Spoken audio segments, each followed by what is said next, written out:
Welcome back to the Super Canine Show. I'm your host, of course, William Chandler-Duff, and today we're going to be talking to Pat Stuart. Pat Stuart is a dog trainer, educator, and thinker who has had a significant influence on the industry through his teachings. He's known for breaking down complex concepts into practical insights that trainers can apply in the real world.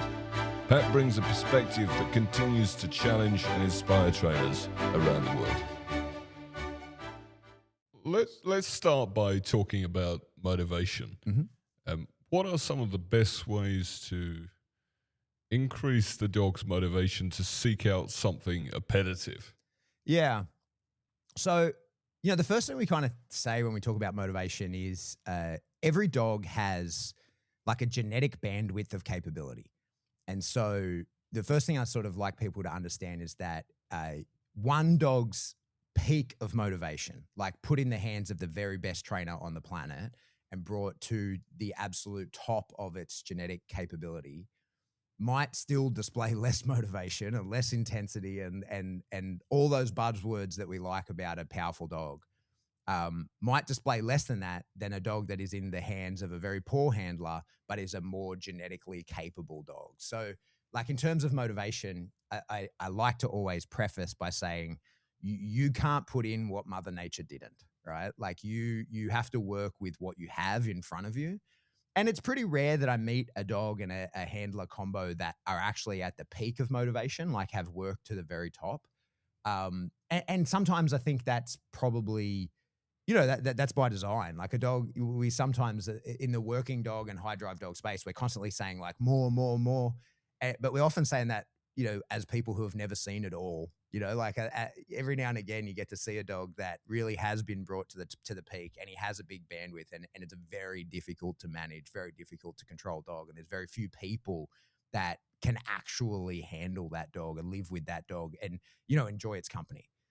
So I sort of preface all of that, but in terms of bringing motivation from the dog is no matter what the thing that you're looking to bring motivation through, whether it's the food or it's a toy-based like prey kind of tug game, whether it's some kind of social drive or even, defense can be played with fairly appetitively.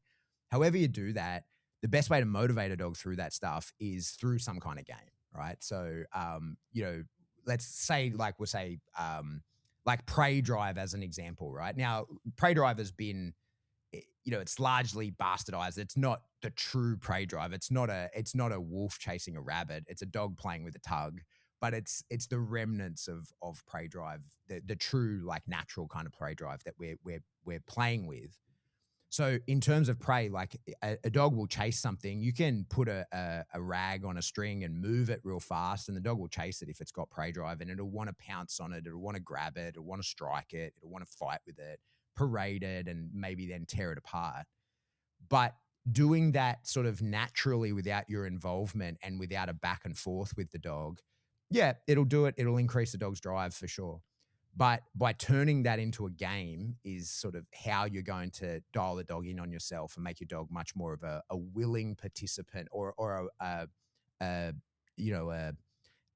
compadre in the work together rather than like a learner and a teacher. And so like we have to fulfill those roles often with the dog, learner and teacher, but it goes much better when the dog just thinks it's two buddies having fun together. And when you can motivate a dog via that, where it's like, no, I just really enjoy doing this thing. And the dog hasn't quite realized, but you're manipulating me into understanding ways to behave via this thing. That to me is usually the best way to increase a dog's motivation by wanting the dog to be a part of it. Of course, that doesn't always work, like we encounter dogs that, for whatever reason, they don't want to initiate. They've the type of dog that doesn't want to play. There's many reasons why that cannot be the best approach, but generally that is the best approach. The other thing then that we have to increase that motivation is more naturally via the drive. So like, a dog has a food drive. He has to eat to survive. And so while it's not a preferred approach, it's definitely not where we're at like a start point. I would rather have a dog, we kind of think about it in terms of one of the coolest things I've heard Jay Jack say is, when the 1-year-old is sitting in the high chair and you're trying to feed it and it goes, no, I don't want this. The dog trainer response is usually either to like jam the food into the 1-year-old's mouth or be like, no, that's it. I'll see you tomorrow. Like, and you don't get this meal. Whereas what everybody actually does in reality is that food becomes the airplane and we try and convince the kid to eat it via the game, right? And so the same can be done with food in dog training. We can try and turn that into a game and increase the likelihood of a dog finding that highly appetitive and giving us that leverage point to be able to teach the dog stuff, that motivation. But if it doesn't go that way, if the dog's not going to do it, at the end of the day, we can still access those drives naturally, right? So like food drive will come about because the dog is hungry. And with, it's certainly not our preferred way to do it. But at the end of the day, if that's the only way that you're going to be able to motivate the dog and bring it in, then maybe that's what you do, right? So there's no hard rules on it, in my opinion. But I think if there is an access point to the dog's innate desires via play, then that's going to be your best access point. But if you don't have a play access point, you can access those innate desires in their more natural sense, right? Like in a more, primal sort of sense. So you use how much do you use food in your training then? Well, like my training currently, like where are the places where you see it as being of a benefit to what you do as a trainer? Yeah, so where are some of maybe the disadvantages as well with so absolutely food? I'll use food as a trainer. I think with young dogs, food's a really good one. I think, it depends on what you're teaching, how you're teaching it, and there's obviously a lot of, the specifics of the dog. But I think the beauty of using food is how many repetitions you can get real quick, right? And micro reps as well. So you can really quickly in fast succession be telling the dog, yeah, that was correct. Yeah, that was correct. Yeah, that was correct. And you can, deliver a lot of reinforcers for small progressions towards the behavior rather than when we start, getting into play as a reinforcer, you start to sort of, be more conservative with your deliveries, if let's say that, right? Because the time blows out, the increments blow out, the amount of juice the dog has, as in the energy levels that you're expressing during the play, is going to reduce the dog. So food plays a pretty big role, but I think it's mostly about like being able just to convey the message to the dog, like, yeah, that was right, keep going. So the way that I like to train with food, and certainly I would hope that my own dogs think about it this way, and it's what I try and convince the people with the dogs that I help to train, is that they think about food as being more like a tangible way of telling the dog, like, yeah, you're on the right track, keep going doing that. So that whenever I'm training a dog and I just want it to be like, yeah, let's get back to it, keep on with it, let's keep going. Food is what I'm going to use for that, rather than the sort of bringing together of the known behaviors. Like certainly once a dog has a bunch of known behaviors, it's not likely that I'm going to use food at that point. It's more that I'm going to be playing with the dog, playing tug, some sort of game. And why is that? Just to interject there, why is it that you then, if the dog already knows the behaviors and they're already really good at the behaviors, why is it that at that point you're choosing to use play versus food? What's the advantages there that you see? Well, ideally, what we're looking to create is a dog that, while it's doing the behaviors, thinks that it's playing.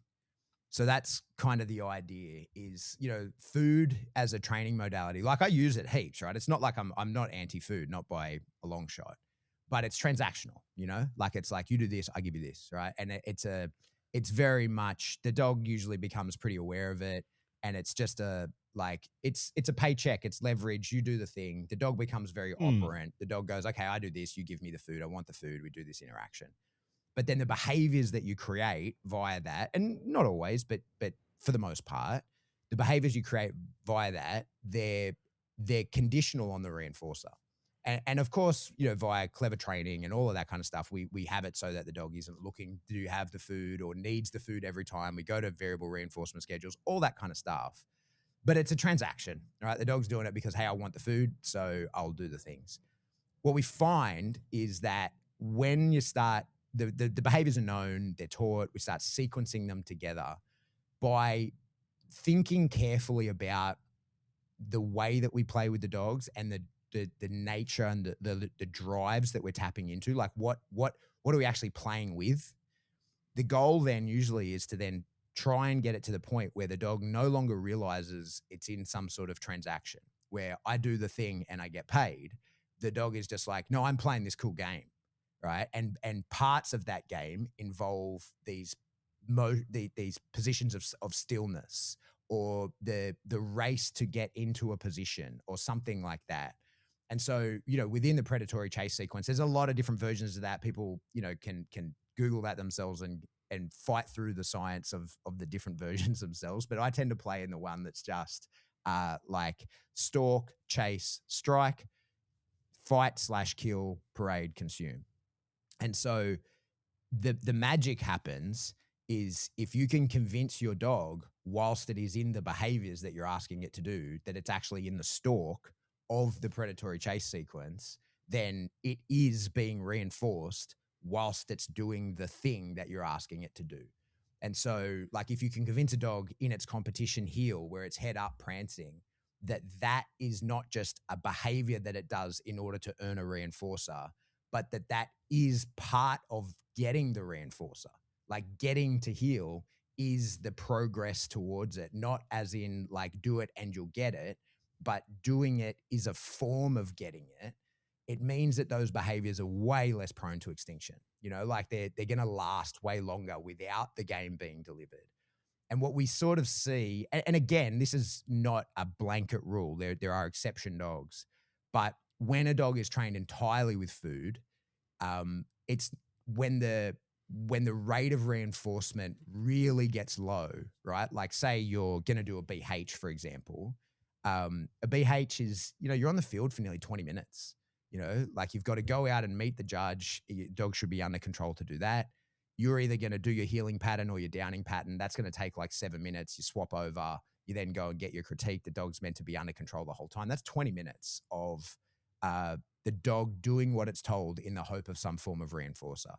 And what we find is that most dogs are going to get to a longer time period when they're doing it for a play-based reward than they would if they're doing it for a food-based reward.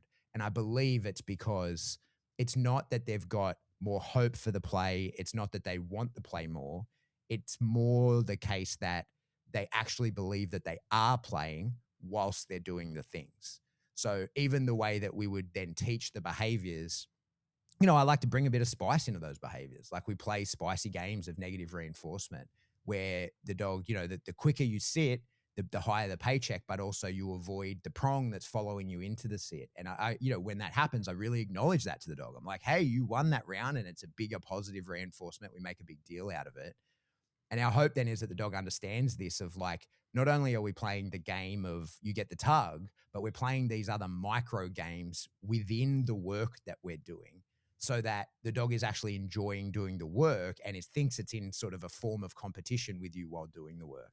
So you get a dog that, like, whilst it's, say, healing, for example, actually thinks when you run, you're trying to run away from the heel position, and its job is to be like, no, you can't get away from me. I'm going to stay in the heel position. I'm going to chase you into it, right? And so that then becomes an exciting thing for the dog, and part of what the dog will find reinforcing in and of itself, and doesn't require the actual toy to be delivered, because the game is the way that we're interacting with each other.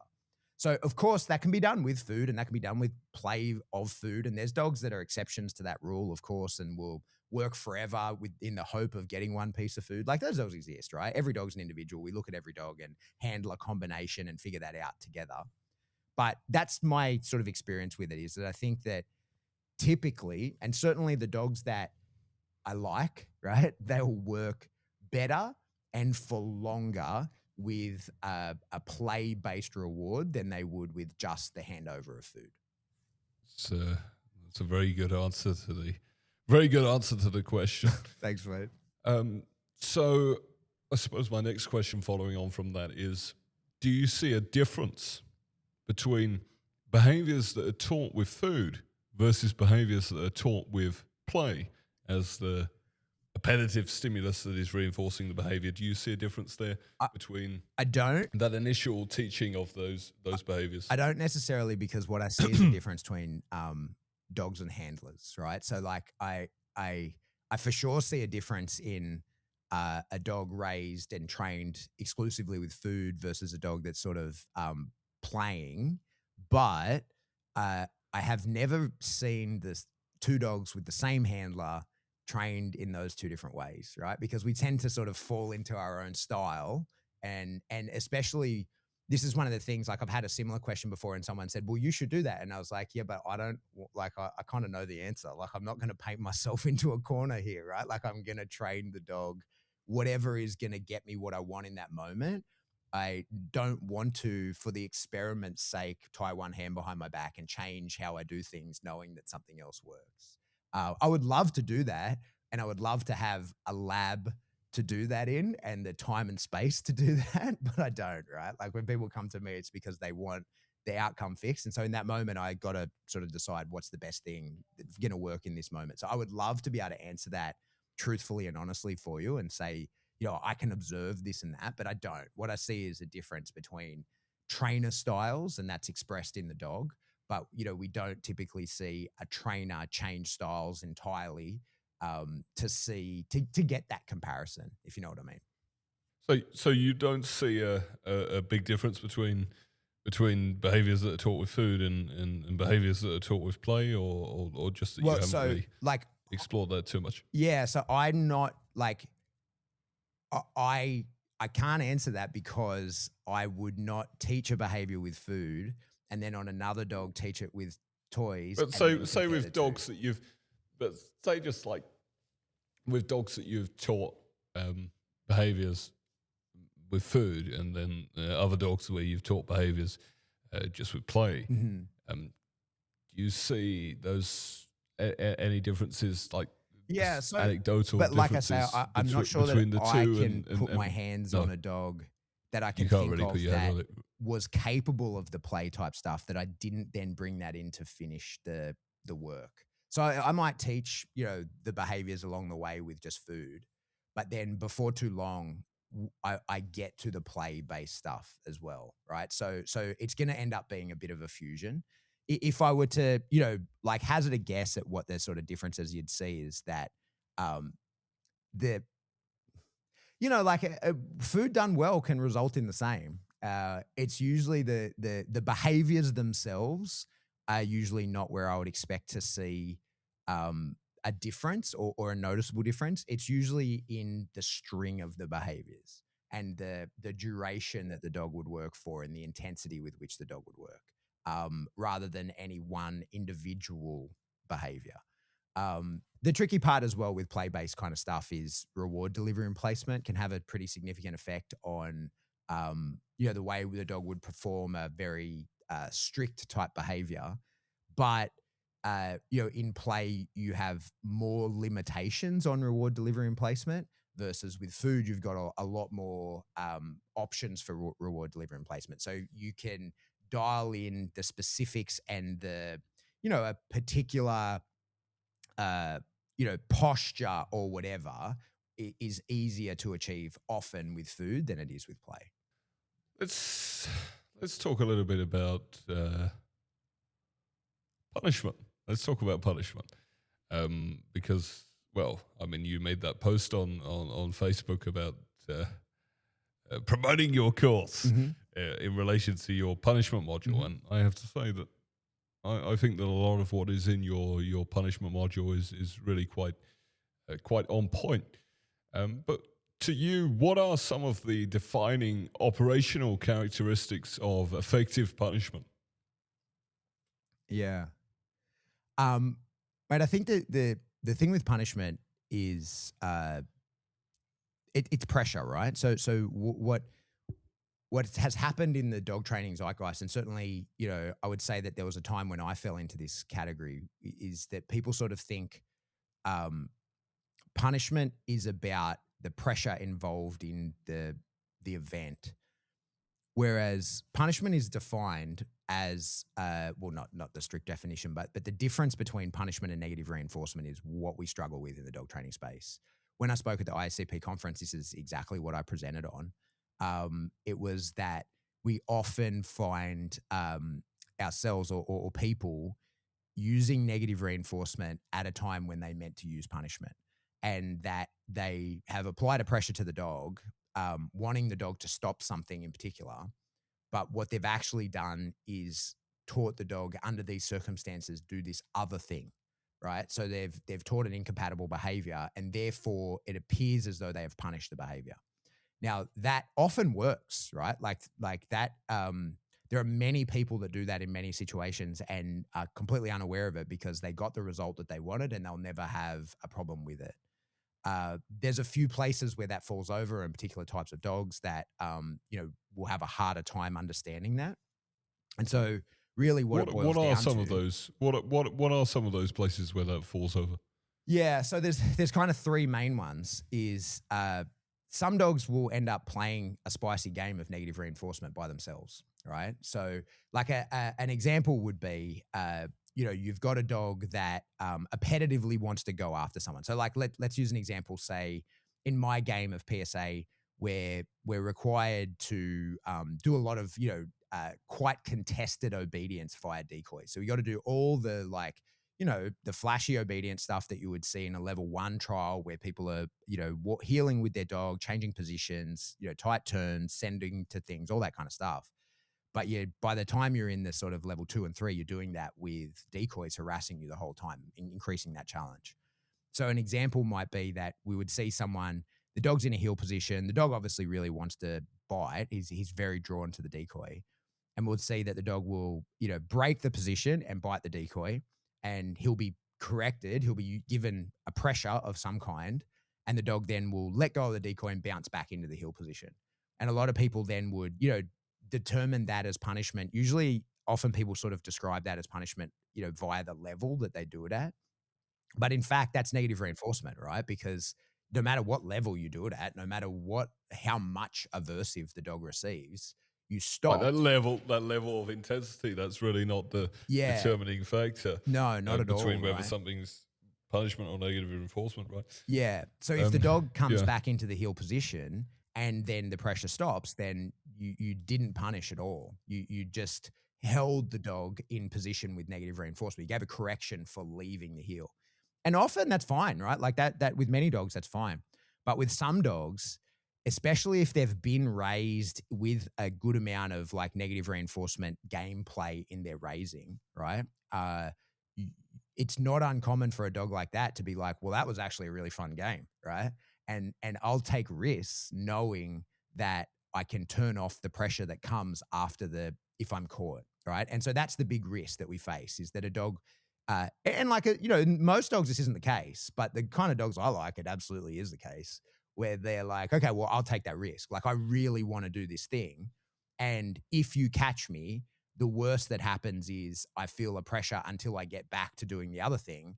And the quicker I do that, the quicker you'll turn off the pressure. So it can be a quantifiable risk to the dog where he can start to measure that, and he can start to go, well, I could do this and I'll get to bite for a few seconds before you can stop me, and that's worth the risk.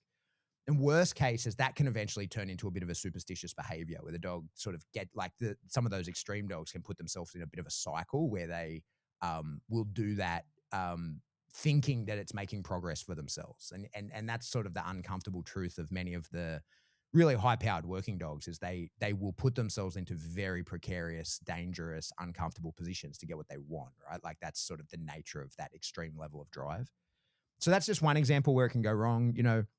Another one would be, like another place we see it sort of go wrong is, say like counter surfing is a great example, right? Like a lot of people, they teach their dog to counter surf. What they've really taught their dog to do is race them in getting all 4 feet on the floor, right? So we see dogs like their dog will eat something off the counter. They run over and they'll like give the dog some sort of pressure. But then the moment the dog's got its feet on the floor, it's no longer counter surfing. So then we're like, okay, well, he's no longer doing it. And that can create a really fun game. If you're sitting on the couch, the dog can start to play this game of like, well, I could get you up and you not allowed to do anything to me. Like the rules that you've described to me is that I don't receive pressure if my feet are on the floor.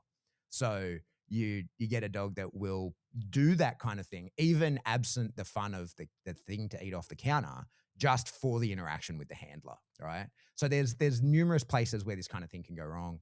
The other place where I see people sort of intending to use punishment and accidentally using negative reinforcement is where they, don't control the dog very well, and they accidentally drive the dog into the very behavior they're trying to stop. So that's one of the things. It's one of the risks of like e-collar usage and this kind of stuff without a line on the dog. And we see people kind of doing that all the time. It's one of the things that it terrifies me when people are like, oh, I'm going to stock proof my dog or whatever. And they go out and they're like, well, I'm going to show the dog long line the on their deer. dog, right? Yeah. Yeah, I'm going to show the dog the deer and I'm going to stim him with the electrics. And I'm like, okay, but are you able to stop him? Like, are you able to make sure he doesn't get that deer? Because if he just rides the lightning into the deer and then you take off the pressure, you just doubled the reinforcer of getting the deer. Like, you just nepo-po'd that dog into being the best deer chaser you've ever seen in your life. So that's where sometimes people's attempts to use punishment can go wrong. So really, more than anything, punishment is about that, it's an aversion from which cannot be escaped. It can only be avoided. And if there's a thing that the dog can do to turn off the pressure, that pressure is negative reinforcement. And that's really the distinction. And so, I'm happy to talk about punishment as much as inescapability. So punishment being inescapable. Yeah. And negative reinforcement being that polar opposite, escapable. Yeah, exactly. Those two being key defining characteristics of the two. Yeah. That's the key distinction between them for sure, is that negative reinforcement is first escaped and then avoided. Punishment is only ever avoided. Very good. And what are some of the other operational characteristics of effective punishment? So we've got inescapable, and I think that's really important. But what are some of the other things that one might be considering when they're seeking to punish a behavior? The key thing in performing any form of punishment on the dog is making sure they know what it is that they're being punished for, right? So it's like, as you'd see in the course, I teach that, it's a sequence of events. And the first is that there's a marker that says, hey, this is the moment in time that why you're being punished. Then we have our punishment event, right? And we got to stop the actual progression of the behavior. We got to stop the behavior actually happening. The very thing that you want to punish, you got to stop that in one way or another. And then there's an isolation piece and a positive punishment component if we do that. But then, and the specifics of that and how to do it is a bigger conversation, right? Like that's why the course is so long, is because I don't want people to just go, all right, sweet, got it, right? Want to become a better dog trainer? Join Pat Stewart's Serious Dog Business for practical knowledge, live coaching, and a community that's dedicated to raising the standard. Click the link in the description or head to school.com/seriousdogbusiness and start your free trial today. But then the key thing in terms of that event then is the bookending it of the marker and the reconciliation, where you got to, at the back end of it, be like, hey, it's over, right? Like there's no hard feelings. The punishment event is over. There'll be no further problems so long as you don't do that thing. And then this is the tricky part, is usually then you just give them the opportunity to do that thing right away again. That's what a lot of contingency. People kind of don't so like, what I'm hearing there is really like contingency is really important. So the punishment has to occur immediately after the behavior has been performed by the dog, right? Yeah, well, the dog needs to know why, right? So that's the function of the marker. So in our learning phase, like for me, when I use punishment, I'll find some bullshit to punish a dog for, right? So because I'll get called, there might be a dog with a really serious problem. They send me the videos and I go, oh, okay, cool. Yeah, I want to punish that away. Like that's an appropriate thing. I know a method. I know how we'll be able to convey to that dog, I don't want him to do that. But it's seldom ever would I then just go do that, right? Especially if it's a well-ingrained behavior or it's a very strong, powerful dog. What I'll usually do is try and find some bullshit to punish the dog for, right? Some like minor stuff, so that, because the punishment event is not about like levels of intensity. It's about having a dog understand, hey, I don't want you to do that ever again. And so I'll find some minor stuff, some very low drive things that are very close with the dog, so that I can teach him what I mean about punishment, and I get to use those markers. Now, like I'm very, So very, that's the conditioning. yeah, So that's the conditioning of the punishment signal itself, yeah. so that the dog understands that, hey, when I hear this sound, punishment is inevitable once I hear this sound, right? Yeah. Well, then it's not always inevitable in that, like, once I have a trained dog, like my own dog, right? And a dog that has, understands all these markers and has worked with the person, certainly not in the early phase. But later, that punishment marker becomes a way of punishment being able to be avoided itself by the dog. So if the dog is on its way to do something, I could say, like, hey, no, that's not a thing you're allowed to do, prior to them doing it. And then the dog, if the dog understands the markers and is in the system, he goes like, yeah, cool, got it. Like, I did not know that this was the thing that I'm not allowed to do. But that word tells me if I follow through with what I'm doing, an aversive experience will come to convey the message. I get the message, I choose to avoid. And that would be like a simple thing like my dog marking in your house, right? Like my dog is only sort of house trained as a working dog is. Like, he's house trained in the house that he's in, right? But like, because he has searched and worked in other places, he doesn't really see other people's houses as a house.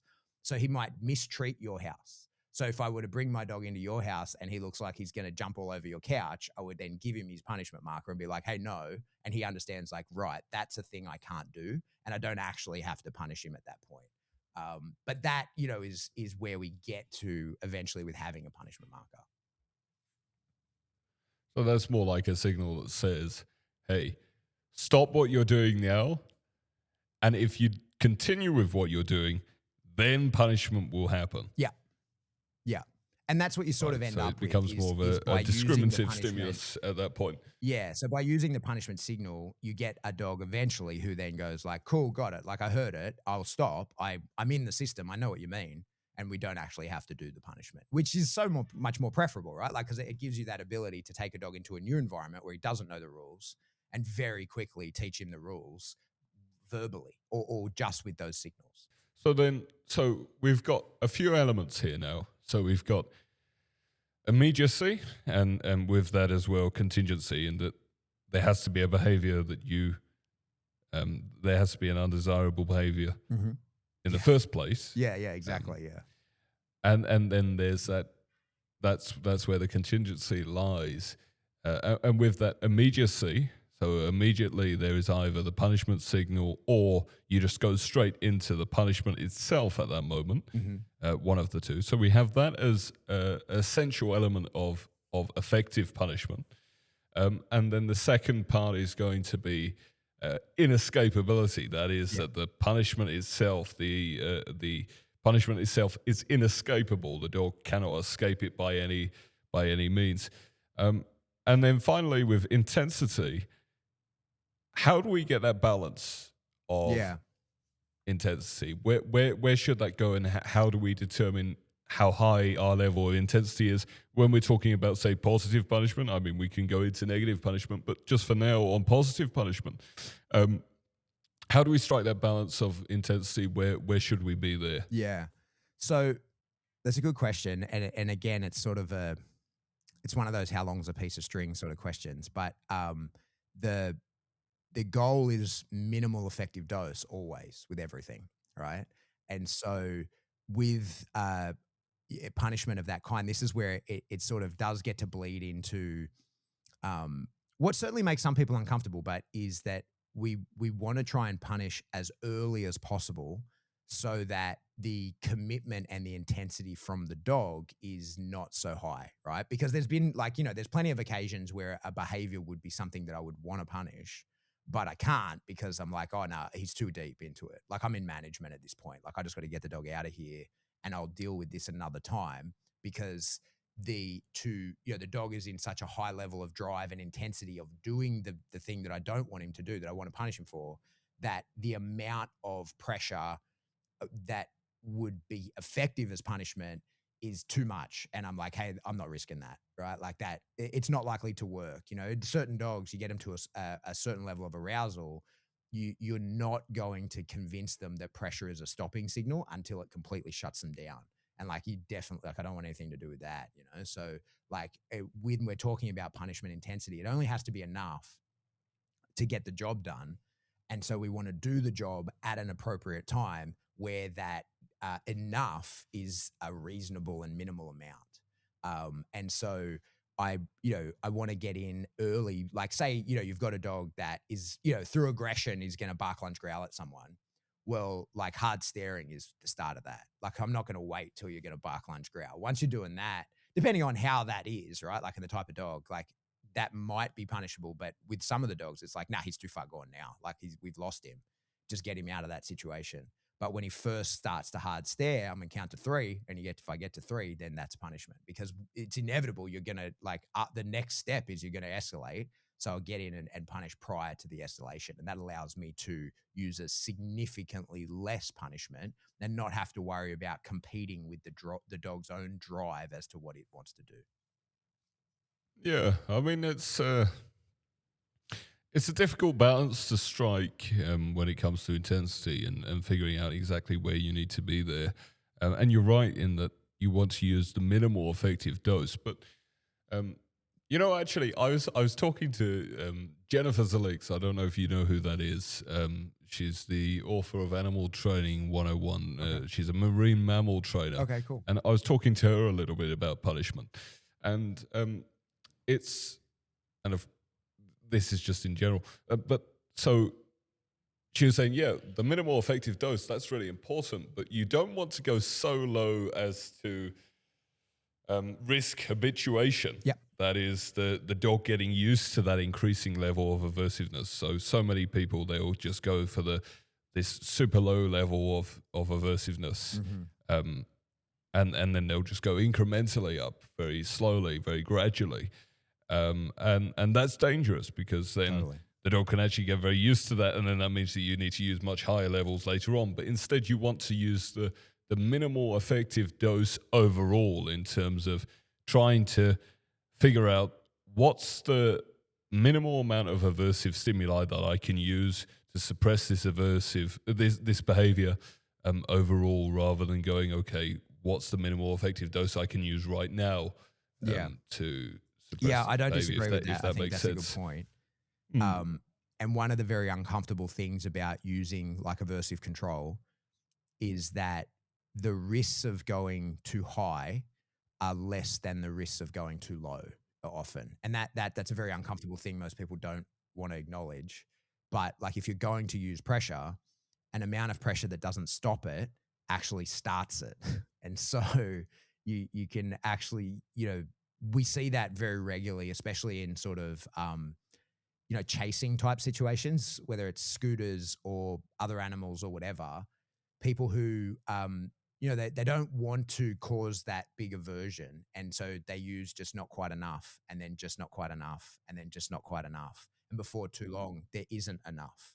The dog has hardened and gone through that. And like, unfortunately, I've seen that quite a few times with some military working dogs that have handlers that, like thought they were doing the right thing, and actually over a pretty decent period of time habitually turned their dog into having an obsession with the very thing they were trying to stop, all from too low a level, and the dog's still completing it. And we see that there's plenty of science on that.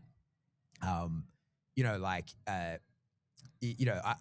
make up numbers, you got a rat that is on one side of a electrical plate, and say you can turn that plate onto a stim of like 10. If you go to level 1 and he makes it across, then he's like, okay, I did it, right? And then you go to level 2 and he makes it across, okay, I did it, right? And then he'll do that. He'll climb that all the way to 10. And I mean, that's kind of that's a good point, actually. But that's kind of a slightly separate issue to habituation, right? That's more like that. In a sense, that is like, okay, you've gone too low, but it's also the fact that the mouse has been able to progress across the alleyway, let's say, to the food at the end, rather than just simply the habituation process. So, but that's another really important point. Yeah, habituation for sure can happen where the exactly as you say, where the dog is still not able to complete the behavior, but he'll continue to try. He'll because the punishment was ineffective. I think the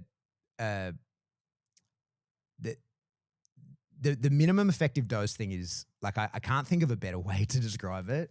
And sometimes like you see there are people that oppose that, and you're like, no, but you're misunderstanding, because if it didn't work, when some people have this aversion to you saying just use the minimum, and then they're like, no, but I've got it, and I'm like, yeah, the minimum, like, and it's got to work, Right. Like, but it's that minimum effective dose, but it's the minimum effective dose overall in terms of everything, rather than right, what's the minimal effective dose we can use right now. Yeah. I think that's really important. So going a little bit more on the intensity issue. So we've also got to be careful not just of going too low on punishment, but also going too high. Right. If there's, I mean, I'm just thinking right now of, say, I don't know if you've ever read any of Nathan Azrin and William Hull's work. A little bit, not a lot. Yeah. But their work on punishment, so they did a chapter actually on punishment, and they discussed all of the things that we're talking about right now, that immediacy, inescapability, and intensity. And one of the important points that they pointed out was that punishment, actually, you've got to be careful of not going too high, right? You don't want to cause, you don't want to go so high that you cause, say, involuntary freezing responses from the animal, right? Yeah. That muscle spasming, let's say. Yeah. Like at that point, learning, or at least the type of learning that you want to happen, is not happening. Yeah, for sure. And we observe that, from time to time, you see people who, through doing that, will claim that, look, I've fixed the problem with the dog. And sometimes we say that, well, yeah, but he's not doing anything. Like he's not doing the problem behavior because he's not doing anything. You shut the dog down. And so it can look like it worked. Like, for sure, the dog's no longer displaying the problem behavior, but he ain't doing any behaviors. You've shut the dog down entirely. And that's never the goal. Let's go to low-level stimulation conditioning. Do you believe in low-level stimulation conditioning, and what's your broader stance on that? Yeah, like, there was a period where I was really into that, and was doing a lot of it and was traveling around teaching it. And like, I don't not agree with it anymore. I just think that sometimes it might have, there might have been too much of it into too many behaviors by a bunch of people. And what I found is, like, I still very much believe in, for certain things, like low-level e-collar conditioning is very helpful, depending on, where the dog is at in its training and why. And why is it helpful? So where and why is it? Yeah, why is it helpful, and where? The sort of the place I find myself using it quite a lot is when someone has a dog that has been trained. Either, like, it doesn't necessarily need to be like a force freestyle training. The dog could have had corrections, but it's a pretty highly trained dog without the reliability piece of an e-collar, right? And so in those instances where the dog already knows a bunch of stuff and is reasonably good at it, layering the electrics over the top of that is done in that low-level e-collar conditioning, so that now the dog can understand that the electrics can correct you for not doing that behavior, right? So in the same way, that's kind of one of the things of low-level conditioning, is that if to use an aversive pressure as a correction, there has to have been a learning phase where that aversive pressure was turned off via doing the behavior. And so if the dog already knows the behavior, you have to find a way to teach it that this pressure can start and stop when you do the behavior. But at a time where I personally feel it's borderline unethical to have that actually be aversive, because the dog already knows it and he's going to do it. You're just teaching him about how it can work aversively later. But so just to interject there very quickly, if the dog already knows the behavior, but not only that they already know the behavior, but they're already performing the behavior on cue every time, then why would you need to introduce the electric collar at all? Why don't you just find a place where the dog is not performing the behavior, then use the electric collar? Yeah, so that's kind of putting the cart before the horse, right? So we would, the dog, what we find is that if the dog has not had a learning phase of electrics as a correction, it's not likely to understand that stimulus as being a correction to get back into the behavior when the behavior is not performed correctly. And we often find that with the electrics, the way that the dog interprets it is often quite interesting. And it's a conversation that we seldom actually really get into, because usually we're trying to justify the use of electric collars, or we're arguing whether they should be used, and people just think that they shouldn't be used. And like the really detailed, nuanced understanding of the electrics and the way that it can be perceived by a dog is seldom well discussed and very seldom well understood. But I think that it's very easy for, a tactile signal to a dog really becomes a very important piece of information in the dog's hierarchy of like how it pays attention to its sense data, right? So while the dog is seeing stuff, hearing stuff, what it feels, especially via electrics, is going to take over as its most important thing. And what I've seen many, many, many times is that a lot of people who think they might have a correction for their dog not following a behavior have actually just taught the behavior that they actually want with the electrics. And that can become a very important signal to the dog. And so like I've seen this numerous times, with pet dog people who tell me that they'll recall their dog, and if he doesn't recall, they've got their electrics as a correction. And I say, okay, cool. Like just stim him. Don't even recall him. Like just stim him while he's out there running around. And they do. And real happily, the dog comes running back in. He just understands that as a tactile cue to come back, because that's how that has been used. And so I think that's kind of the trap of when we want to get to off-leash use of an e-collar, right? And when we get into complex type behaviors, there has to be significant learning phases about how to turn the e-collar as a pressure off and how to use that.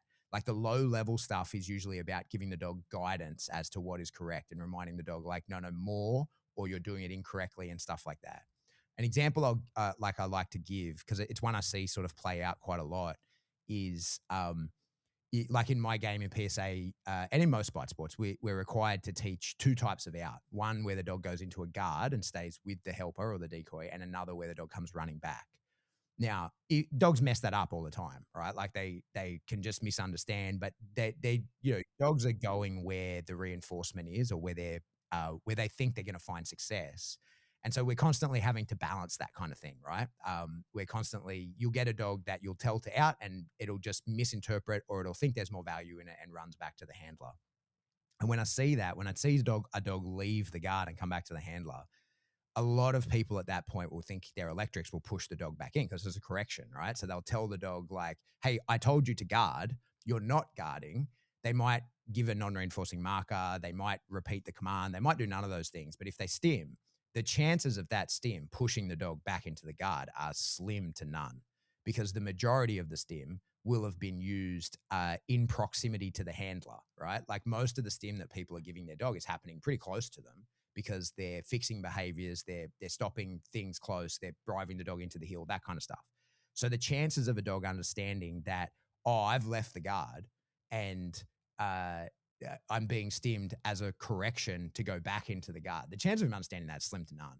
And exactly as I was saying before, you then actually doubly reinforcing the dog for doing the wrong thing, because if you were to stim him for leaving the guard as he's running back to you, it's only going to make him run back to you faster. And he's going to find that more reinforcing, because he's thinking that he's turning off the stim via coming back.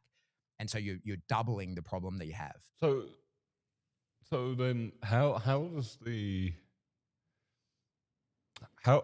the low level stimulation conditioning fix that? Yeah, so he will have had experience. What are you doing there, and also as well, like what do we mean by low level stim? Yeah, well, that's a good question too, because there's a lot of interpretation of that isn't the same thing to everybody.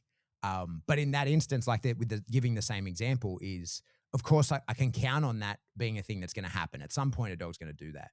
And so when we do that as a decoy, I always want a line on the dog. I need a line on there to be able to stop the dog going back. I need to be able to hold that for you and bring that dog back into the guard. And at that point is where we can low level bring the dog back into the guard. And I can replace that stim via the line and the prong or whatever is on it. That can be replaced by the by the electrics. And then I can even sort of use that low level stim as the do better, push harder, and tighten the guard with that when the dog has an understanding of it. And if the dog has an understanding of that and has done that, then that's when I would be able to use the correction. But the truth of it is, if I've done all that, it's not likely I'm ever going to need to correct the dog, right? So the low level e-collar conditioning often results in not needing to actually use it because the process of doing it teaches the behavior in such a way that the correction often never comes. I'm just trying to understand this. So,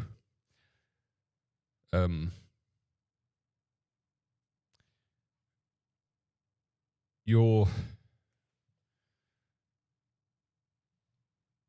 using the electric collar with the lead. Yeah. So how are you using the electric collar to put the dog back into the guard, or to, so what it would be, imagine the dog guard leaves the guard in the first place. Yeah, so imagine the dog leaves the guard, the decoy has the lead, right? So he stops the dog actually being able to get back to the handler. At that point, the handler could apply the low level stim. So this is not a stim that of course it's aversive. It's not like it's like the dog enjoys it at this point, but they can feel it. It's not something that should be causing a lot of stress or panic, right? The dog's aware of it. So is this low level stim at a neutral or close to neutral level? Or is it at a where you're at in the truly training. aversive level? Yeah, so where you're at, it depends on where you're at in the training. I would want it to be low level. Like I would want the dog to feel it and be assigning value to it, but not be. It's very hard to say whether it's aversive or not. But I want the dog to know that his job is to turn that off and find behaviors to do that, but not at this point be concerned about how long that might take him to do it. That's probably the best way I can describe how I want the dog to feel, right? So I want the dog to be like, I feel that electrics. I know the job is to turn that off, but it's not hurting me in a way where I'm overly concerned about it, right? Because I'm teaching the dog about how this functions. And at that time, I don't want to cause the stress that would come of a high level stim without knowing how to turn it off, and I don't want the dog. I also don't want the dog looking for ways to turn it off. The decoy is going to tell you how to turn it off. The handler is going to tell you how to turn it off. We're going to help you come into that position, and then it will turn off. And then the dog goes, right, got it. Okay, that's a way that the electrics can be used. And so in my experience, if you have not done that, the dog will not do that. If you try and stim the dog, it's just going to keep running back to you. So that moment, you need a few of those, and they'll happen naturally if you're ready for them, that you catch them. The dog will attempt to leave. You remind him at that point, no, you can't go. And here's a stimulus that can remind you of that. You can be pushed into the guard via the electrics. And then later, when that happens and the lines aren't on, that is going to significantly increase. It's still not a guarantee, but it's going to significantly increase the chance that the dog understands, right, okay, this stim that I got should push me back into the guard. I'm just trying to think what's the difference there between what you're doing there and just using the electric collar anyway to fix the guard problem? Yeah. Yes, you're using the lead, but why wouldn't you use the lead anyway in that situation? Because you know that, of course, the electric collar, there is none of that directional pressure capabilities with the electric collar that, say, a standard lead has when you apply pressure with a lead. Yeah. So you would, if you were to use the electric collar anyway in that situation, you would have a lead on the dog attached to the decoy.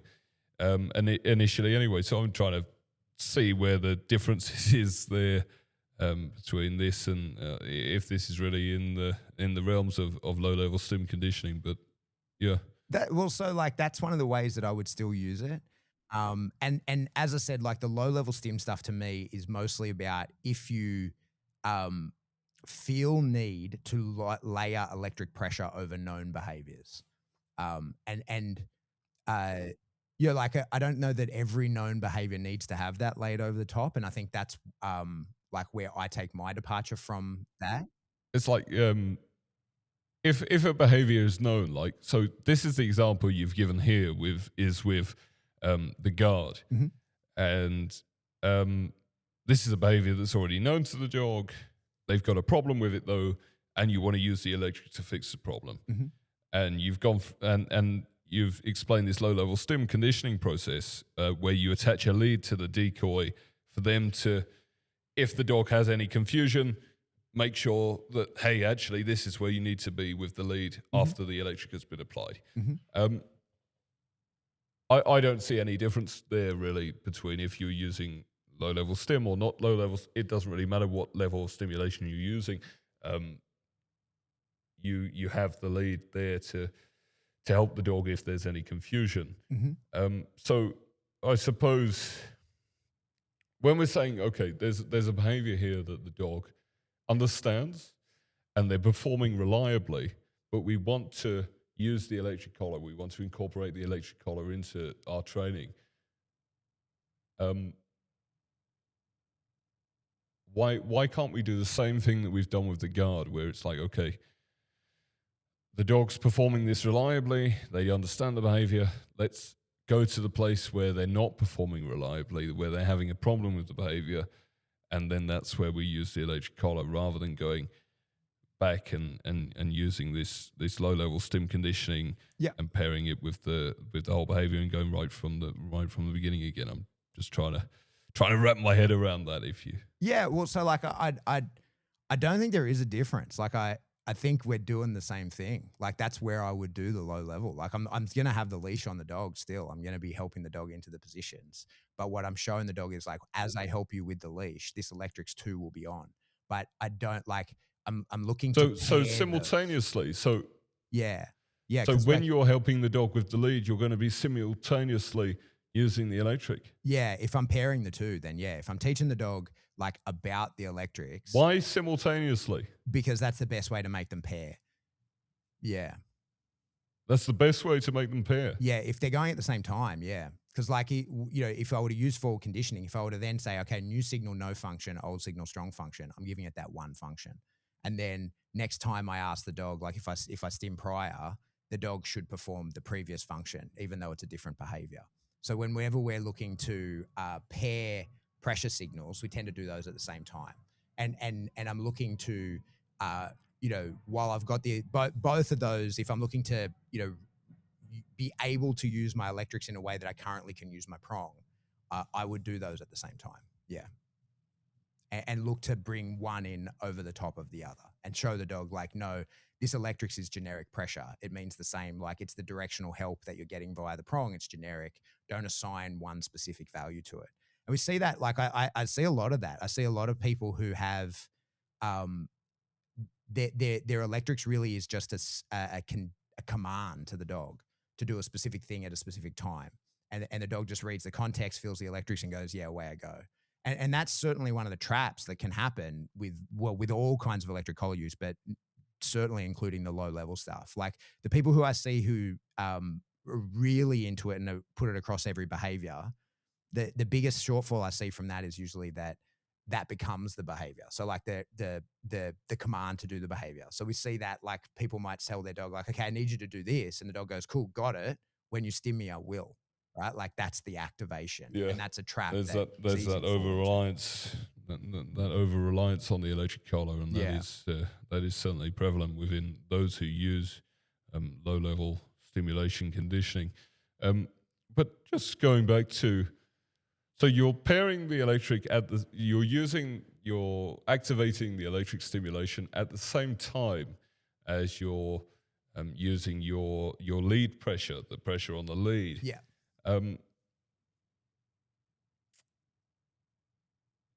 So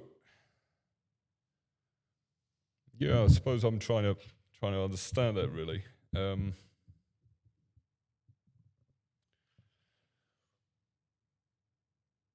I mean,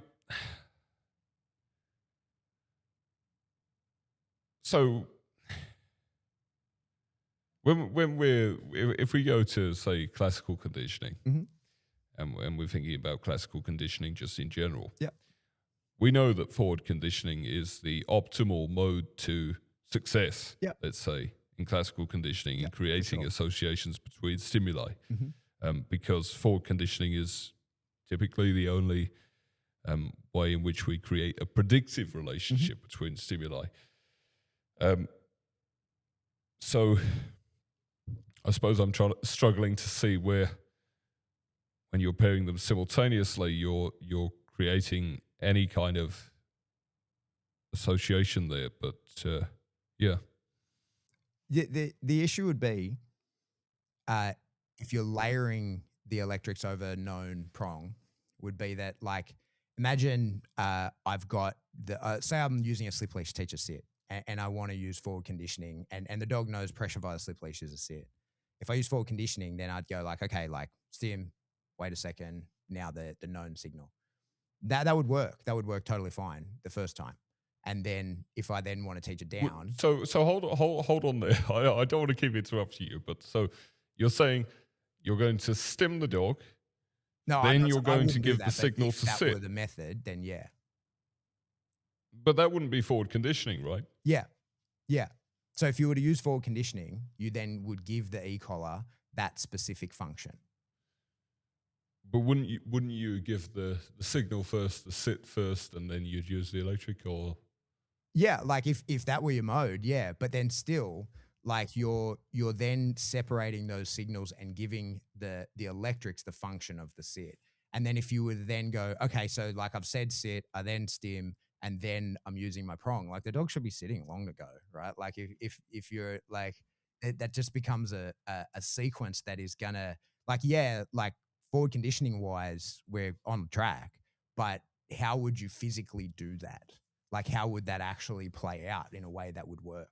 So what we find is that when I'm trying to bring in a new pressure signal on top of a different pressure signal, despite knowing that simultaneous conditioning is not going to be as effective typically as a forward conditioning may not be possible in that time.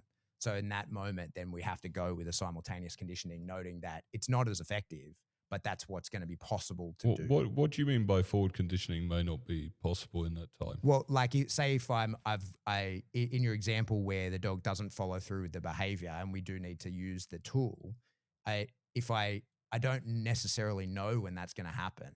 So when the dog doesn't follow through with the behavior, if the first stimulus has to be the new stimulus of the electrics, that's what's going to happen in the moment the behavior is getting wrong. And then I've got to wait and make my pairing. And, you know, that leaves a lot of space for things to go wrong in there. I would rather immediately give the dog the guidance that it needs in that moment and pair the new signal to it. And what we find, like this is Bart Bellin's method, and for sure initially it was contrary to what I feels what's the word, like intuitive, because we know we're so like using forward conditioning, but it's one of those things that in reality of actually being able to do it, how to fit those signals in those times is one of the things. And then the other is that the e-collar is a unique tool that a dog will assign value to really quickly. And by assigning the wrong value to it, which is a risk, or assigning one value to it too heavily, it can be really difficult to assign another value. And so what we don't want is that when I implement the electrics, I layer it over the top of a known pressure in a forward conditioning manner, then the next time I go to layer that pressure, giving a correction, you know, like, because that's how, like, if we're waiting for the thing to go wrong, that's how we have to do it. Then how would I fit the sequence in a space that's understandable by the dog? But similarly, like if I've taught the dog to sit with the electrics, when I want to do another behavior, when I stim the dog initially, it's priming, well, that has the function of the other thing. And that's how I've turned that off in the past. So that's the idea of the low level stuff, is that when the dog knows a bunch of those kind of behaviors, we start priming the dog like, hey, this is how I'm going to teach you how to do it. And the stim is at a level where we're not worried about if that has to be on for a little while until the dog gets it, or we can help the dog into the position, because we don't want it to be like the dog's like, oh shit, like I got to find this. Because, you know, the biggest risk of all use of negative reinforcement is that the dog, finds an alternative behavior that turns off the pressure, or is, is not dealing with the pressure well because we've, made a mistake or whatever, and we have to turn the pressure off at an inappropriate time. And so like that, to me, by the simultaneous conditioning, if I've already got a tool of compulsion that's working, and I want to replace that tool with the electrics, it usually goes better if we try and do that as a simultaneous conditioning function, noting that forward conditioning is probably a better way to do any form of conditioning, but it's potentially not possible in that window. So simultaneous is all we've got. It will work, but not as effectively. One of the promises often made is that low-level stimulation conditioning creates reliability. Yet collar-wise behavior remains one of the most commonly reported issues. Why do you think that is? It's overuse of stim. So yeah, like there's a lot of different reasons. Like that term collar-wise is an interesting one, right? Like I don't know that anyone can convince a dog they're wearing an e-collar when they're not. And so I think when people say that a dog is collar-wise, I think that actually is a blanket term put over a number of different behaviors or a number of different problems that could be presenting. And I think in terms of the low-level stim stuff where people have issues with collar dependency is usually because of an overuse of it. And what we see is a dog who understands the verbal command to be like a precursor, like that tells me what to do, and the stim is the release to do the thing. And that's a trap that many people fall into by overusing the electrics for sure. I think that some of the low-level e-collar use that I've seen and played with myself and didn't like is giving the dog more guidance than necessary, right? So like we see some people who are, shaping, for example, but they're using a lot of the low-level stim to guide the dog when it's incorrect, and then they're clicking and marking when the dog is correct. And like you can super quickly teach behaviors with that. There are people that get really good at that and can very quickly teach behaviors, but it's kind of pointless in my opinion, because like you may as well have just lured it, because you gave the dog so much guidance towards getting the thing right that it sort of defeats the purpose of the shaping, where the dog is meant to be creative and decide things for himself and feel more in control. And so that is the biggest downfall that I've observed of the low-level e-collar stuff, especially when you want to talk in terms of collar awareness, is that not often, but I've seen plenty of dogs get dependent on the stim to do the thing. And when the stim is not an aversive in that way, like it's just like, yeah, got it. Like that's the signal. It's a bit of a spicy signal, but it doesn't worry me. You get plenty of dogs into that model. And then when you take the collars off, the dog is kind of lost, right? And what you don't tend to find is like, often some people will say, oh, like I've got a collar awareness problem or whatever. And so they don't get the behavior that they're usually like. Their dog's a different dog, collar on, collar off. The dog inhibits itself, the dog doesn't. That's a common thing that we see from a lot of pet dog owners. You see people threaten their dog with the collar, those ones, like, and then the dog like behaves differently. Like that's certainly not something that we're going to see many, professional trainers or sport dog type people get stuck in. But what we sometimes see is when the collar comes off, the dog is like, yeah, it's usually in behaviors that are away from the handler. I seldom observe it in behaviors that are to the handler. It's usually in behaviors that are away from the handler, like a send to something, a send away or a retrieve or, anything like that, where we're sending the dog away from the handler. That's usually where that's present, or similarly, like it might be a change of position at distance or something like that. You tend not to observe that in the behaviors that are proximal to the handler, like the heeling or the change of position next to the handler or anything like that. It's usually that the dog understands the electrics as the sort of the activator, the do signal, rather than the command itself being the do signal. And I think that's just a function of overuse of it. And people can fall into that trap of overuse of it because it can work really well when it's on, right? Like you can get a dog that is just like, yeah, I'm cool, I understand this, just tell me the signals. Like I've seen, dogs that can be sent through buildings and sort of driven like a robot with electrics. There was some French Special Forces guys working on that a while ago. And it's cool. Like a dog will just follow those signals and follow it around and move around. But like very quickly that those signals become the only thing that the dog pays attention to, and he stops making decisions for himself. Or not stops making decisions for himself, but thinks like, there's no value in that. This will drive me towards success. So I just pay attention to that. was really cool training. I saw it, but like to me, I was like, oh, we got robots that can do that. I don't need to train a dog to do it. What do you think of backwards conditioning in relation to the electric collar? Uh, Because you see that a lot, and you see that advised a lot within many of the electric collar manufacturers, but also many of the most popular dog trainers and books that have been written on the electric collar and so on and so forth. Backwards conditioning being recommended in terms of, at least in the beginning phases of the conditioning phases, let's say, of the electric collar. yeah. What do you think of that? And do you think that that's I'm not really familiar with it, mate. What's your thoughts on that? I couldn't speak on it with any authority. I've never really investigated it in any way. No? No, like, how do you mean? Who do you see? Like, in what way are people doing that? So what I mean by backwards conditioning in relation to the electric collar would be that the stimulation comes before the signal to do the behavior, let's say. Yeah, so you see people doing that, but I would argue that that's not backwards conditioning. I would argue that that is in their form. Like I'm not like I don't do a lot of electric stuff. Electrics aren't that popular, and where I am, it's so we can talk on it, but it's not something that like I'm doing a lot of, right? But I think that the idea that people will stim a dog prior to the command is not a form of backwards conditioning when they're doing that in order to have the stim become the first known signal.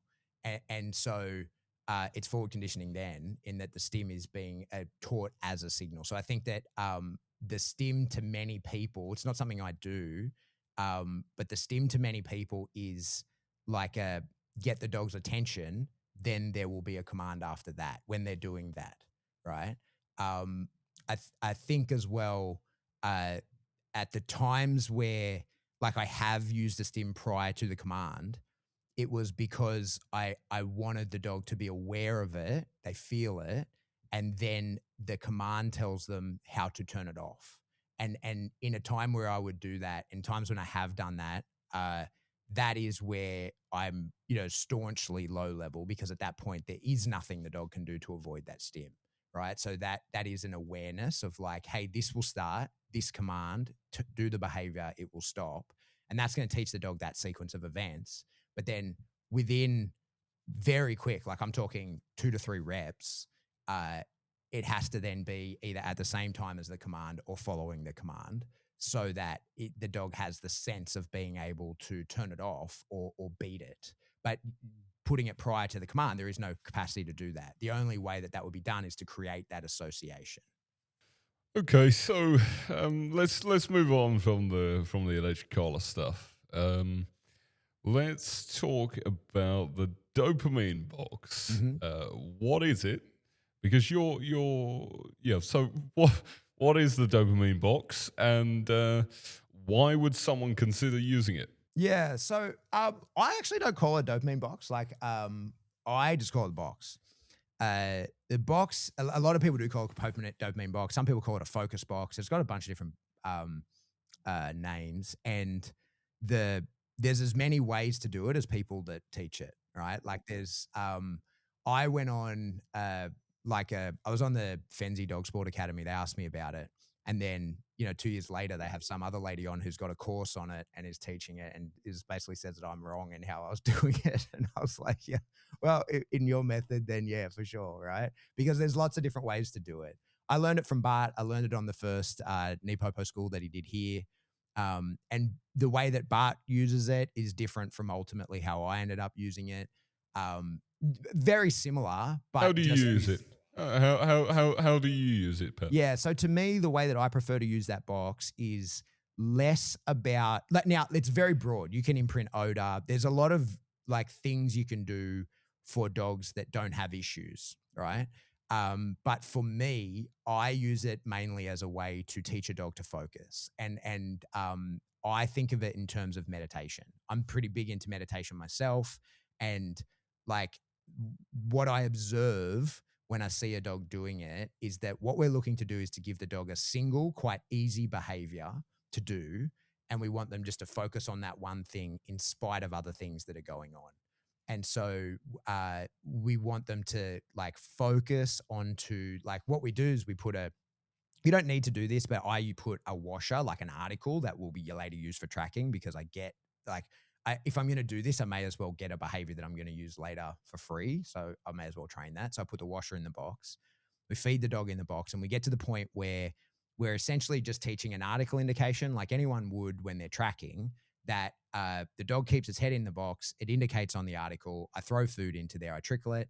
Each one of those food deliveries can be considered like terminal. So if the dog wants to, it can just leave, right? But it eats the food, goes back to indicating on the article. I throw another piece in. That's the cycle.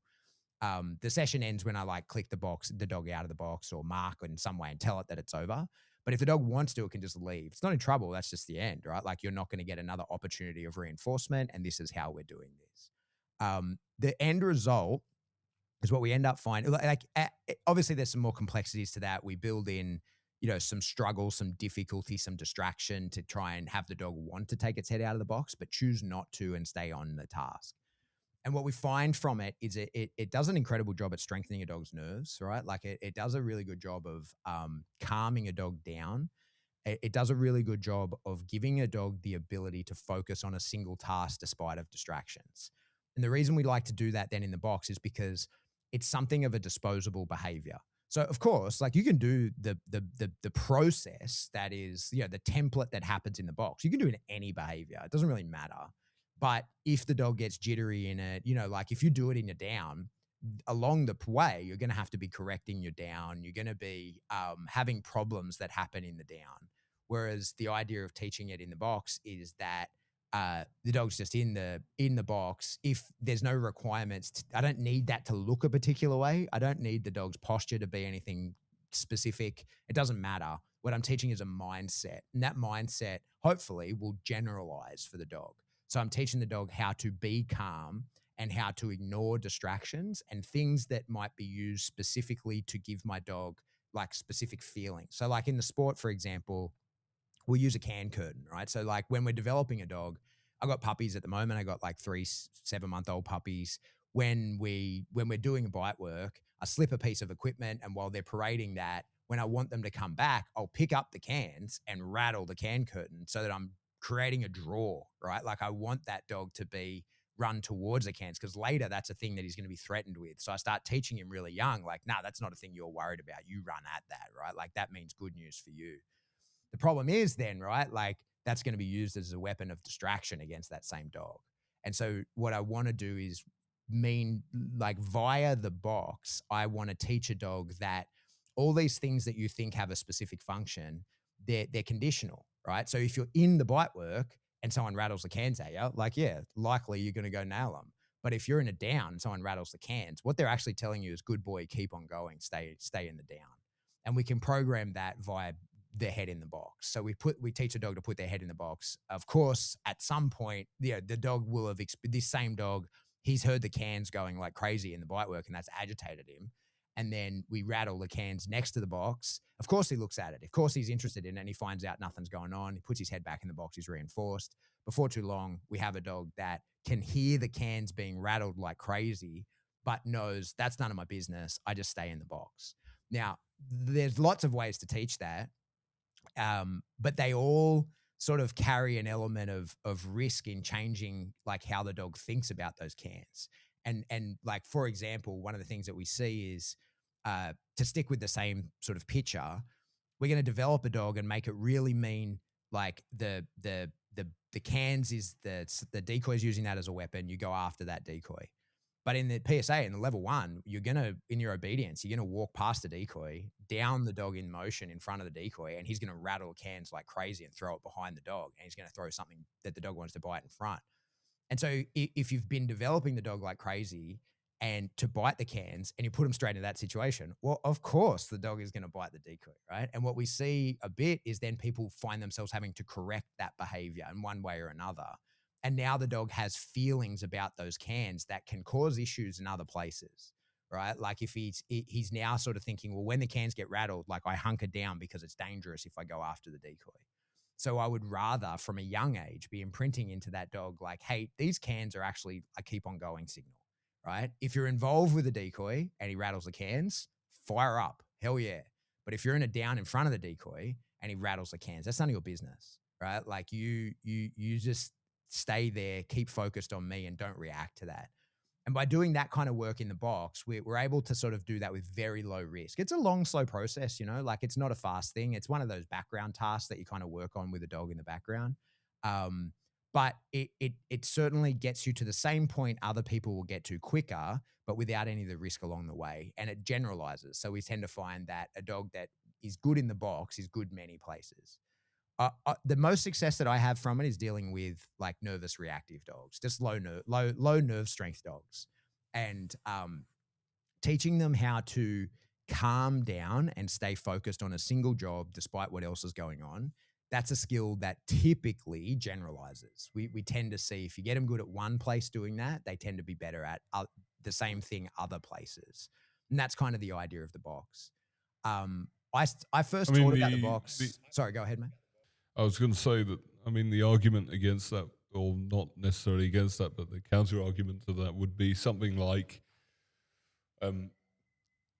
why not instead teach the dog that interacting with that, whichever it is that it fears, is okay and not to be feared, let's say, rather than saying, hey, shove your head in the box over here while something is going on around you. That would be, I suppose, the argument, let's say, to that. But, like the box is a funny one, right? So like, again, it was something that I kind of popularized it, right? Like I did the podcast on it. It was episode 4 of the Canine Paradigm. It was one of the earliest ones. It's got the most downloads out of every episode we've ever done. And so like, while I didn't invent it, I sort of pushed it out there. And some of the criticisms of it are really interesting. Like I saw one lady really carrying on once about how it's just desensitizing counter condition. Like, why don't you just desensitize counter condition? I'm like, yeah, but that's the method by which I'm doing it. And it's a really easy method that I can teach literally in minutes to a person who has got their first dog and they can be reasonably successful with it, right? So all of it is just that desensitized counter condition, make the dog think that the thing that they're worried about is first of all not the threat that they thought it was, and then you choose to what degree you want to make it appetitive, right? Like you got to be careful of that. I don't want the dog being drawn to things that I don't want it drawn to.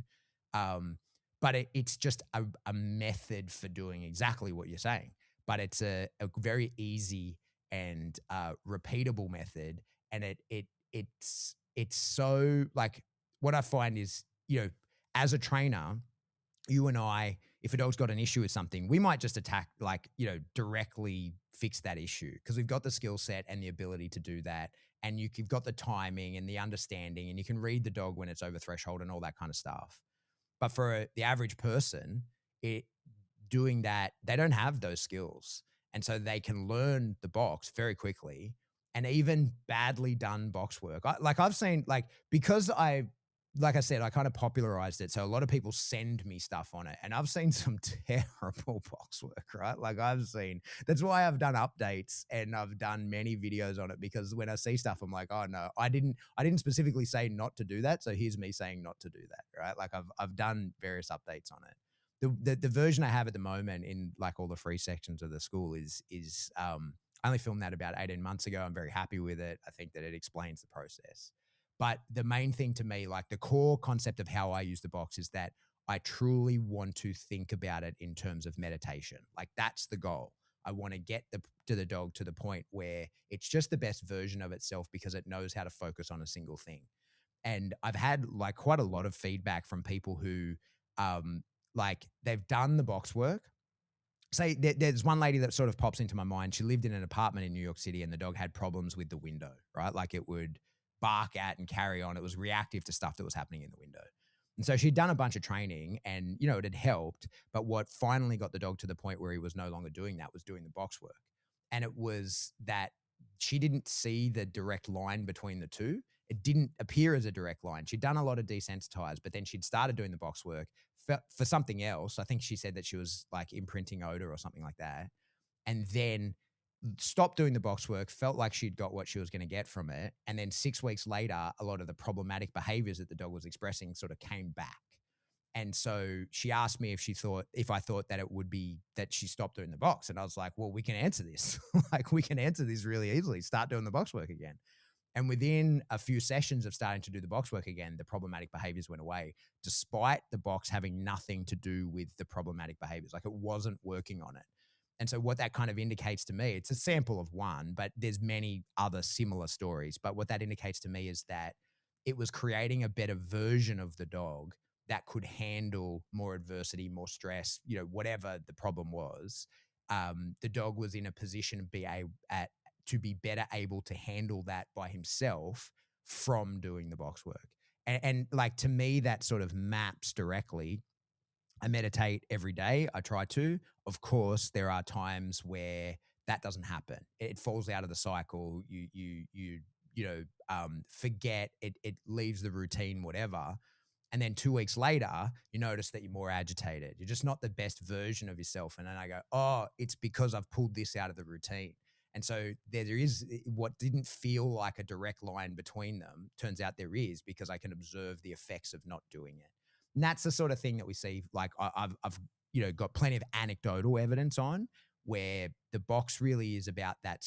More than anything, I think it might even just be about slowing a dog down and having it breathe calmly through its nose while it does a task. Like, it might just be that, because that's what we see that with tracking dogs, like we got, it's one of the things I sort of encourage people to do is, like, when we have like some of the SWAT teams that I sort of deal with, they don't track, right? Their dogs are just assault dogs. These are dogs that come out of the armored vehicle to assault a building, and they're not the kind of dog that will ever go tracking.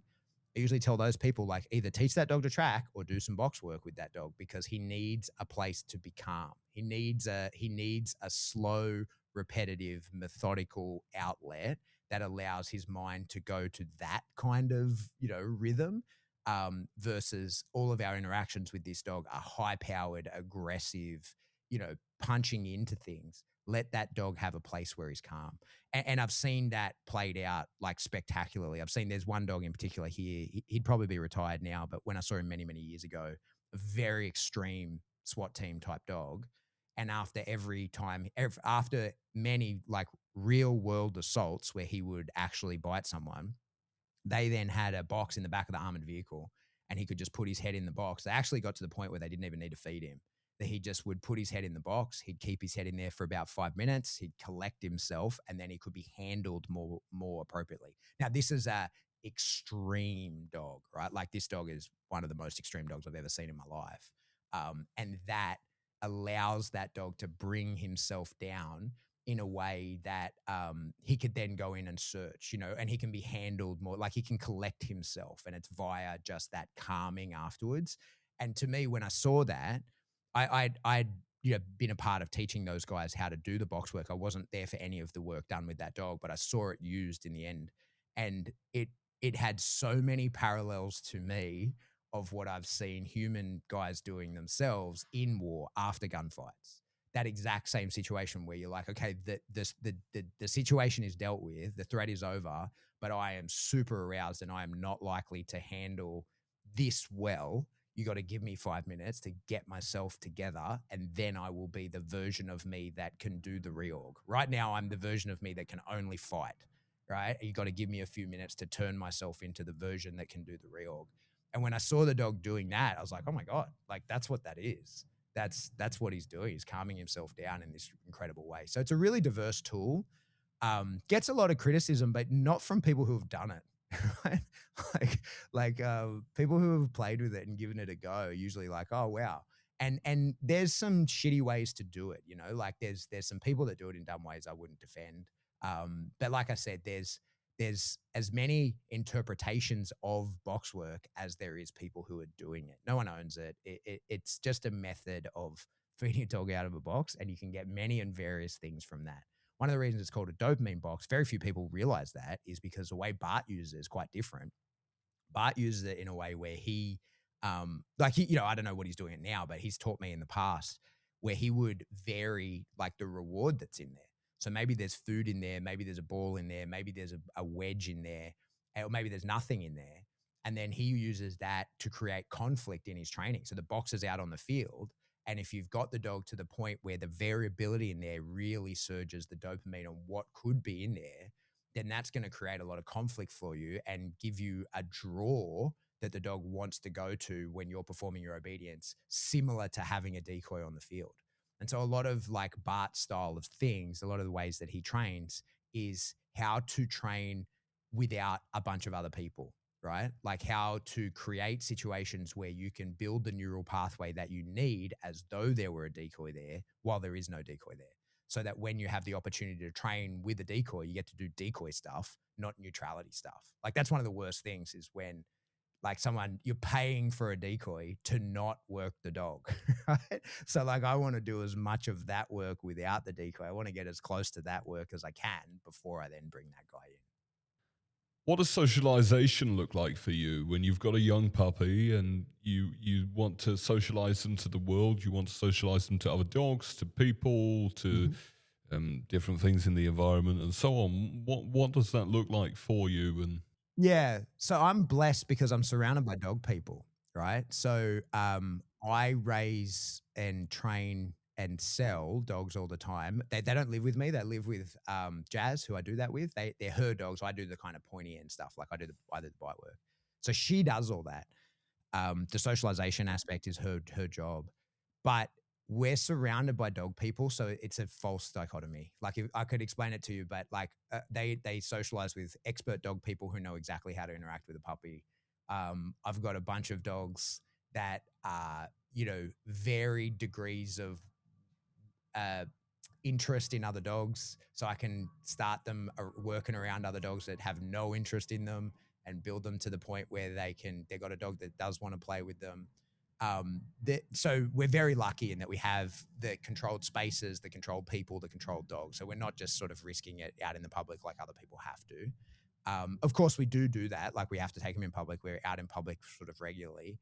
And one thing, it's better, this is more a conversation for Jazz, but what she does, I think, better than anyone is she is very methodical in, like, she will not put a dog in a position where it has to make a choice, like at a fork in the road. She will not put it at a left or right decision point unless she is ready to deal with it going in both ways, right? So she won't take a dog out in public until she's developed a bond with that dog where the dog knows it can go back to her for comfort and safety, right? So like, we see that, like people get a new dog and they're like straight out in the world and the dog's like, mate, that dog doesn't know you, right? Like you're just a random dude on there. He's known you for 6 hours, right? Like develop a bond with that dog, get to the point where that dog knows that you're safe so that he can range away from you and come back when he needs that comfort and safety. So she is exceptional at that, at not putting a dog into a position that it's not ready for.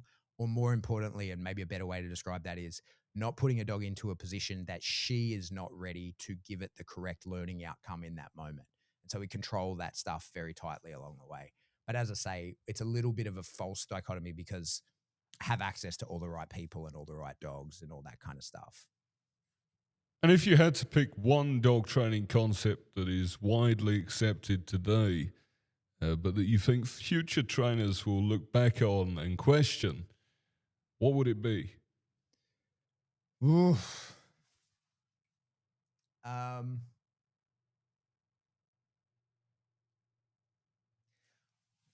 It opens a can of worms. But I think one of the big issues sort of in my workspace is handleability of dogs, right? And so it's a conversation I had just yesterday with an agency about because of the influence. Now, this is probably specific to people who work in government type jobs and not to the broader community, but you just kind of wouldn't believe the restrictions that get put onto different government departments by their own policies and like weird internal laws and stuff like that. And I think the influence of sort of political force-free lobby type things has had some like I don't think the public are anywhere near as aware of the limitations that are put on professional dog handlers as like there's way more limitations on professional dog handlers than there is on civilians. And I think as a result, that has meant that training standards have to lower, or the ability to handle a particularly difficult or capable dog is taken from the average handler, which means they're then sourcing a less capable dog. And that to me kind of blows my mind when you decide to get a weaker, less capable dog because it's more handleable, but rather than increasing the quality of the handler, then like sort of as a policy saying we want easier, weaker dogs. That to me blows my mind. And I think that some people are going to eventually, when there's some catastrophic failures, some people are going to be held accountable to that. Some people are going to be like how come our dog capability isn't as good as it should be? And the answer is going to be, well, because I was politically captured by a false narrative. And I think that is, you know, I think one of the things I take sort of, I take sort of military and police and military or just working dog stuff, not just police and military. Like I work with border force type dogs and all that, but I take that real seriously. And because I got blown up. Like I was the only survivor of an IED that a detection dog went over, right? So like I take that shit pretty seriously. And I think that when the dog fails, there's an accountability piece for that. And so that to me is what I think is going to come around full circle when we sort of come out of this. I think it's going to get worse. But I think that we'll come around to this and sort of in policing or various things will be like, how come you're not as good as your job as people were 20 years ago, right? Like, why are we with more knowledge getting worse? And it's because we're hamstringing ourselves and therefore putting ourselves in a position where we need lesser dogs. That's Stuart. Thank you for coming on the show today. Pleasure. Thanks for having me.